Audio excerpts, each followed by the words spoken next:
Hello and welcome to Saint Joseph classes. आज की class Hindi for class 6। हम second chapter से स्टार्ट कर रहे हैं। ये एक कविता है, एक जगत एक लोक। इस कविता के नाम से ही हमें पता चलता है कि इस कविता में हम अपने जगत के बारे में, मीन्स दुनिया के बारे में, इस लोक के बारे में बात करेंगे जो कि एक है। तो इस कविता में कवि ने अपनी प्रकृति के कुछ तत्वों के बारे में बताया जो सबके लिए एक है। मैं कविता पढ़ के आपको बताती हूँ। एक जगत एक लोक, सबका है एक मान। कवि कहना चाहता है कि ये जगत एक है, मतलब सबके लिए एक ही दुनिया है, ना ये आपकी है ना मेरी है, सबकी भगवान ने एक ही दुनिया बनाई है और सबका मान एक है। एक चंद्र एक सूर्य एक भूमि एक आसमान। ये जो चंद्र है, जो रात को चंद्रमा निकलता है, वो भी सबके लिए एक ही है। ये चंद्रमा अपनी चांदनी सबको एक जैसी देता है। सूर्य भी एक है जो अपना प्रकाश हर तरफ फैलाता है और सबको इसका प्रकाश एक जैसा मिलता है।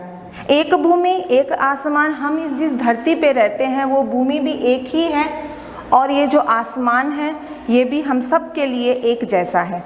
एक तेज एक हवा एक ही पानी, एक तेज सूर्य की तेज किरणें सबको एक जैसा प्रकाश दे रही हैं। हवा भी सबके लिए एक जैसी है, ना किसी को कम और ना किसी को अधिक। एक ही पानी भी एक ही है, किसी का पानी एक किसी का पानी दो ऐसा नहीं हो सकता। प्रकृति ने सबको एक जैसा पानी दिया है। हवा एक है, तेज एक है, चंद्रमा एक है। जीवन है सुख दुख की एक कहानी। सबके जीवन के अलग अलग कहानी है, सब में सुख है दुख है। तो ये खुशियों और दुख की एक जिंदगी है, ये एक दुनिया है। एक देह एक रक्त एक अस्थि एक प्राण। एक देह मीन्स होता है शरीर, तन, काया। हमारा जो शरीर है वो भगवान ने एक जैसा बनाया है, सबका शरीर एक जैसा है। रक्त, अगर हम देखें तो सबके खून का रंग भी एक जैसा है, चाहे आप हिंदू हो मुस्लिम हो, चाहे आप गोरे हो काले हो, सबके खून का रंग एक जैसा ही है। एक अस्थि एक प्राण। अस्थि मीन्स हमारी हड्डियाँ, हमारा शरीर। प्राण मीन्स हमारे मन के अंदर, हमारे शरीर के अंदर जो हमारी जान है वो भी एक ही है, प्राण। सबका प्राण एक जैसा है।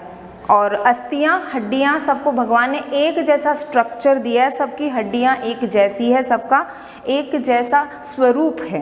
एक जगत एक लोक मीन्स ये जगत एक है, ये दुनिया एक है। भगवान ने सबको एक जैसा बनाया है, हमको सबको मिलकर एक साथ समानता के साथ रहना चाहिए। ये कवि ने हमको इस एक कविता की पंक्ति में बताने की कोशिश की है। दूसरा, हर्ष भरे गाएं हम राग सुहाने, समता और ममता के गीत तराने। तो अगर भगवान ने सबको सब कुछ एक जैसा दिया है, हम सब एक हैं, तो क्यों ना हम सब मिलजुल कर एक साथ खुशियों के तराने गाएं। गाने का मतलब है मिलजुल कर रहना, एक साथ रहना। समता और ममता, समता और ममता का अर्थ है प्यार से रहना और मिलजुल कर रहना, हर्ष और आनंद के साथ रहना। घर घर में गूंज रहा है निस्दिन यह मधुर गान, एक जगत एक लोक। और हर घर में एक ही गान गूंजना चाहिए कि हम सब एक हैं, हम सब एक ही जगत के लोग हैं, हम सब एक ही भगवान के बनाए हुए लोग हैं। और यही गान हर दिन हर घर मीन्स हम सबको यही मानना है कि हम सब एक हैं। राष्ट्रों में ऐक्य यही कर्म हमारा। राष्ट्रों में ऐक्य, राष्ट्र मीन्स अलग अलग कंट्रीज, तो हमको अपनी कंट्रीज को भी एक साथ मिलके रहना चाहिए क्योंकि दुनिया ही एक है। सिर्फ हमारा देश एक नहीं है, हमारा भारत राष्ट्र एक नहीं है, बल्कि सारी दुनिया एक है। भगवान ने पूरी दुनिया को बनाया है। सो ऐक्य यही कर्म हमारा। ऐक्य का अर्थ है एकता, मीन्स सारे राष्ट्रों में हमको एकता बनाकर रखनी है, हमको सबको मिलजुल कर रहना है। प्रगति न्याय मानवता धर्म हमारा। सो देश की प्रगति करना, दुनिया की प्रगति करना, यही हमारा धर्म है। और मानवता के साथ रहना, इंसानियत के साथ रहना, ये हमारा सबसे बड़ा धर्म है। मिलजुल के लहराएं विश्व शांति का निशान।